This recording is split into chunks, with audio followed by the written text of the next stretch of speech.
Okay, everybody, what's up? It's Uncle Starach. Hope you haven't missed me too much. Just gonna go over a little bit of acid, base, and salt again for you real quick. And then I want you to focus on this side of your colorful sheet called the solubility rules, okay? Now, we determined a little earlier that anything that begins with a hydrogen is gonna be an acid. So for example, hydrogen bromide, you have H plus, then bromide is Br, and that's -1. It's on your colorful sheet around this area here. Well, you got +1 and -1. We already add up to 0. That's the it ain't broke, don't fix it thing. So you just put it together, you get HBr. Now, of course, since it starts with H, this substance is an acid, okay? You can also get something like sulfuric acid, which is hydrogen and this ion, sulfate ion, which gives you H2SO4. Okay, but let's take a look at the next one, calcium sulfate. Calcium, if you look it up on your colorful sheet, it's an alkaline earth metal, so it's right there. It's in the 2+ category. Sulfate ends in ATE, so that's going to be one of the ones down at the bottom here of your colorful sheet. And it's SO4, which is a 2-. Okay, so again, similar thing. You got +2 and -2. +2 and -2, it already adds up to 0, so you just put them together and you get CaSO4. Now, since you have to remember, I told you to write this down, which is a good rule of thumb. If you have H+, that substance is an acid. If you have OH-, that substance is a base. If it has neither of those, and it's an ionic compound, meaning there's a positive and a negative, then it is a salt. Okay, so CaSO4, of course, would be a salt. All right, then you got this one, sodium hydroxide. Well, if you look up sodium, sodium is Na, charge is +1. And the hydroxide, I know I told you your ides were right here, but the hydroxide is the very first one down there on the bottom of your colorful sheet. It's OH and it's -1. The first two are the two that end in ide, hydroxide and cyanide, which is very poisonous, by the way. All right, anyway, so you got +1 and -1, same deal, you just put them together, it adds up to 0, so you get NaOH. Okay, since it's got the OH-, right, which I told you to write there, since it has OH- in it, that makes the substance a base. Now, that's not the real definition. The definition of a base is anything that produces a hydroxide ion concentration that makes it increase. Something like ammonia, which is NH3, stuff that's in like Windex. If those of you have litter boxes, it's you clean your litter box, the cat urine has an ammonia smell. But anyway, when you dissolve that in water, it produces an ammonium ion and a hydroxide ion, ammonium hydroxide. So that is also a base. But for now, just for us, we're going to be worried about if the OH is there, it's going to be a base. Okay, but take a look at this one. You got Na, sodium, that's +1, and SO4, sulfate, which is -2. All right, well, you got your +1 here and -2. Of course, that doesn't add up to 0. But if we add another sodium ion, Na+, all right? Normally, I don't write this bad, right? Okay, now you got +1 and +1 is +2. +2 and -2 add up to 0. And once you add up to 0, then you're good. Okay, so the formula for sodium sulfate then is going to be Na2SO4, just like that. Okay. So that's the formula, sodium sulfate. Now, it doesn't start with H, so it's not an acid. And it doesn't end in OH, so it's not a base. So that must make this some type of salt, okay? But here's the thing with salts.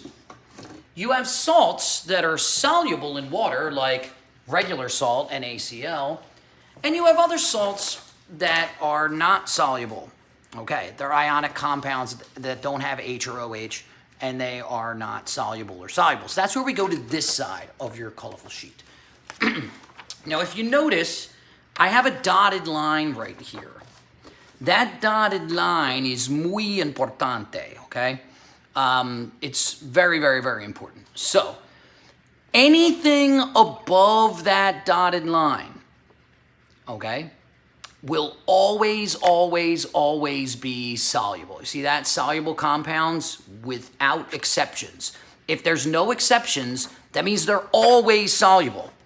Right? Always means never not, right? Okay, so if you're looking at this, do you see where it says Na?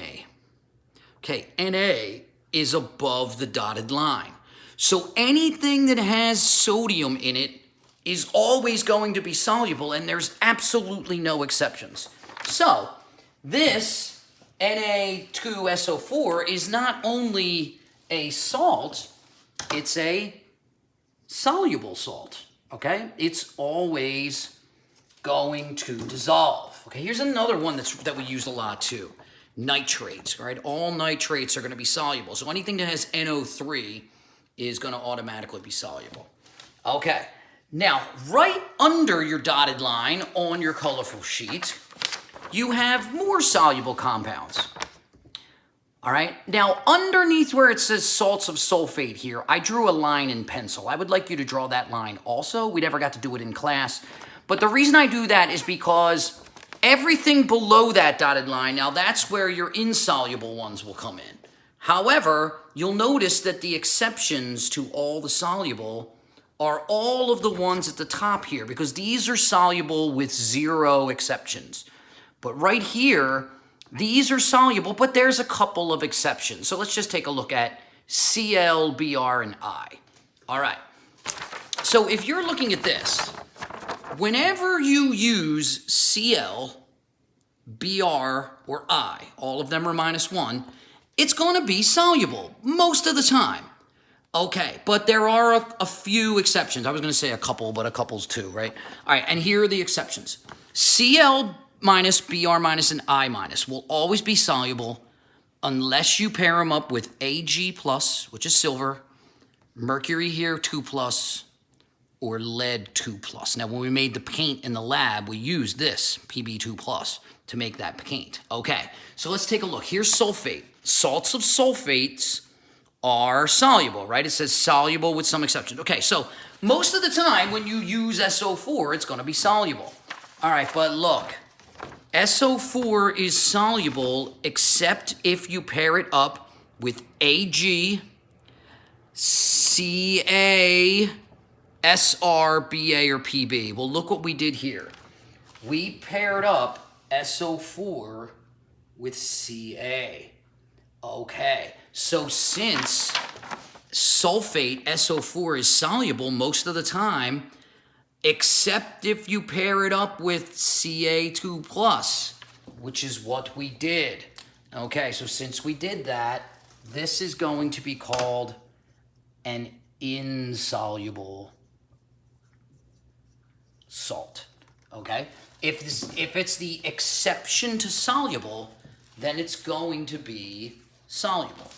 All right, so I'm going to send you guys a couple problems I'd like you to try.